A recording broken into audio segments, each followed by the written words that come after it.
Did you feel, observe, be part of a sense of what you might call a youth quake? Was there something that started to happen that you started to get a sense it was part of something happening? I think there was a kind of rebellion, wasn't there? I think whether it was driven by the politics at the time, I think certainly in Liverpool there was a lot of...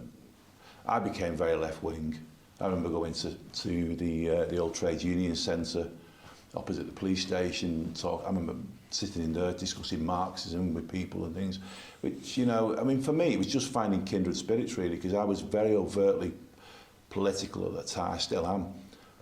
And I believe that, you know, just because things have been done a certain way for a long, long time doesn't mean we should continue doing it that way. And that certainly influenced me in terms of my teaching, for example. It's probably held me back, if I'm truthful.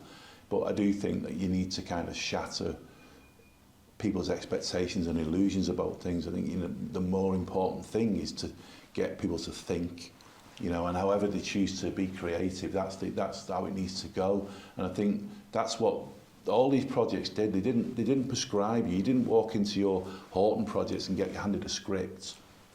And I think that's the right way of doing it. And you think about the way some of those people involved, like Dave Hitchin, kind of took that, you know, that role and just kind of like lived it, didn't he? You know, he kind of out-method acted Al Pacino, didn't he, almost, you know? And I think I like that about, I think you can do anything you want to do, can't you? You've just got to believe it. And that's one of the things that I always think, I mean, it's going to embarrass him now, but I always think about Dave Evans, is that was the thing I always got from him, was like, you can make a record.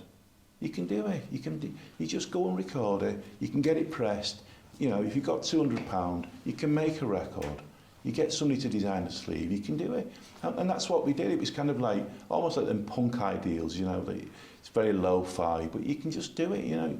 You don't need other people's approval. You don't need the organised world to kind of do it for you. You can do it yourself.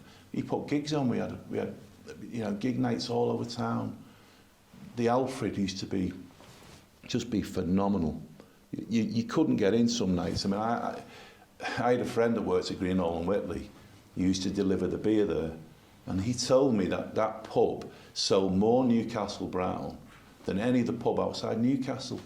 And you know, you think it was beautiful chaos. It really was. It was some of the happiest times of my life have been in this town at that time.